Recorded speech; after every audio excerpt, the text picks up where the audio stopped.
السلام عليكم ورحمة الله وبركاته. ازيكم يا اخواتي وحبايبي في كل مكان، يا رب تكونوا بخير. اللهم صل وسلم وبارك على سيدنا محمد وعلى آله وأصحابه أجمعين. أنا النهاردة جاية لكم في فيديو جديد، فيديو روتين كده خفيف. ده طبعا الشجر اللي قدام بيتي. أول حاجة بفتح عليها وأحب أبص على الشجر الأخضر اللي جايبين ده الصبح. وطبعا حبيت أوريكم برضو المنطقة بتاعتنا، منطقة كده هو كده وهواها جميل. وقدامنا طبعا إيه، دي كلها كانت مزارع واتحولت لمباني دلوقتي، بس برضو هواها جميل وحلو. قدامنا ملعب اهوت، بيجي الشباب يلعب فيه يوم الجمعة. انا طبعا بصور لكم يوم الاجازة بتاعتي، وطبعا في ملاهي. اول حاجة ببدأ في يومي بعمل كده شوية حاجات خفيفة، بساعد البنات في البيت على قد كده. في شوية غسيل بنشرهم، شوية فوط بطلعها بهويها. الحاجات الخفيفة دي بس احاول اساعد فيها، لان بقوم من يوم الاجازة ده يوم بدري جدا، بقوم قبلهم. بحاول اعمل اي حاجة في غسيل في الغسالة بطلعه وانشره زي ما انتوا شايفين كده، زي اي ام او اي ست بيت. ما بحاولش اصحيهم من النوم بدري، عشان طول الاسبوع طبعا في مدارسهم في جامعاتهم، بسيبهم يرتاحوا شوية.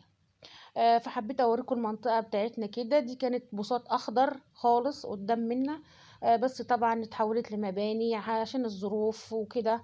وادي الزرع بتاعنا بحاول برضو انشط عليه كده شوية واشربه زي ما قلت لكم قبل كده. وبحب دايما وانا رايحة انشر الغسيل ابص كده على البلكونات. ده حاجة فيها مش عارفة دي داء ولا حاجة طبيعية. أحب أي عفار، مثلا في السقفيات كده. دايما الزعافة دي موجودة عندي في البلكونة. أبص كده فوق ألاقي شوية عفار كده بعملهم بالزعافة زي ما انتوا شايفين كده، أول بأول. عشان المنطقة زي ما وريتكم كده منطقة واسعة، وهو دوما التراب ايه عندنا، وبحاول نشيله. ده طبعا عاوزة لها بقى مية وفرشة وحاجات من دي. هيبقى في فيديو تاني إن شاء الله. بحاول أشيل التراب الخفيف كده على قدي. برضو عندنا برضو وهي المراية ديت في الريسبشن عندنا. برضو دايما متفلكشة كده، عشان كل البيت بيقف عليها الصبح، اللي يسرح واللي تعدل الطرحة، واللي مثلا لو عندنا ضيف برضو لازم يبص لنفسه كده في المراية دي قبل ما يمشي.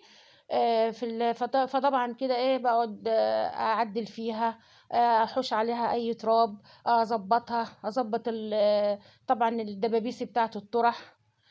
مثلا ده كريم شعر، حابه مثلا كل ما اظبط الحاجات اللي عليها ديت برضو تتفلكش تاني، ان كل يعني البيت كله بيستعملها، حتى الضيوف او زي ما انتوا شايفين كده هي قصاد باب الشقه على طول.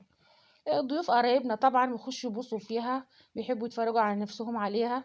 فهي ايه المرايه دي مهمه عندنا جدا في البيت زي ما انتوا شايفين كده. في الريسبشن او استقبال البيت، اول ما الضيف او اي حد يخش من الباب بيبقى شايف نفسه في المرايه دي. فبحاول كده اظبطها، وترجع اخر النهار تاني تتهدي تاني، يسرحوا شعرهم، اللي يظبط نفسه زي ما انتوا شايفين بالشكل ده. بقت نظيفة اهيت، ويا رب تدنها كده على طول بالمنظر اللي حضراتكم شايفين. بعد كده زي ما طلبتوا مني، طلب مني كتير ان انا اعمل فيديو روتين، فحبيت اقول لكم يعني يومي ماشي ازاي. بعد كده بدخل في المطبخ، بحاول برضو اغسل شوية حاجات خفيفة كده، برضو شوية مواعين خفيفة باقيين من بالليل. هوريكم المصفى بتاعتنا، برضو بحط الكوبايات على طول في المصفى، لان المصفى المنطقه بتاعتها بتصفي على الحوض على طول مفتوحه، يعني ما هي معموله في الدولاب الخشب، بس مفتوحه على الحوض على طول وبتصفي، وسهله جدا. عشان كده انا مش حاطه صفايه جنبي مني، بتصفي في الحوض قدامي. بخش بقى بعد كده قبل ما اصحيهم، اعمل لهم شويه الفطار المصري الشعبي الحلو بتاعنا ده. الفطار ده بيتاكل يوم الاجازه بس عندنا. طبعا عشان طول الاسبوع بياخدوا سندوتشات، بياكلوا لقمه خفيفه كده ويمشوا، انما الفطار التقيل ده دايما بعمله يوم الاجازه، يوم الجمعه، يوم السبت. اليومين دول بيبقوا اجازه عندنا زي اي حد. وانا برضو بيبقى عندي شغل غير كده، يعني بيبقى عندي شغل الصبح غير شغل البيت.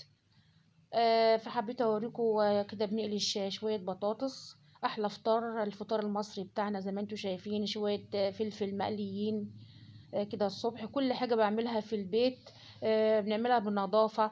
ما بحبش اشتري الفول ولا عجينه الطعميه من بره.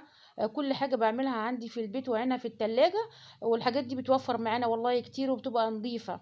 ادي العجينة الطعمية اهي انا عاملاها في البيت ولها فيديو خاص بيها، هي والفول. اللي يحب يعرف يعني طلعت جميلة كده وخضرة ازاي وهشة، برضه يدخل يتفرج على الفيديو بتاعها. ادي طعمية وهيت حلوة كبيرة كده تملى العين. تعمليها بقى بقطعية ايدك انتي، بالطريقة اللي تعجبك وبالبهارات اللي تعجبك، وبتبقي راضية عنها. بتوفر معاكي اهي، بتبقى تحت ايدك وكلهم نايمين، هتصحي مين يجيب فطار؟ لا، الحاجة موجودة في التلاجة. بعمل الحاجات ديت واصحيهم بقى يفطروا. عشان كده بقى ممكن يناموا تاني بعد ما يفطروا، ان الفطار ده ما ينفعش الواحد ياكله وينزل على شغله، زي ما انتوا عارفين الحاجات دي بتبقى تقيلة شوية. شوف الطعمية لونها اصفر وجميلة ازاي وخضرها جميل، وادي الفول وادي العيش لسه جاي من الفرن، وادي البصل. اكلة جميلة، يا رب يكون الفيديو عجبكم، والسلام عليكم ورحمة الله وبركاته.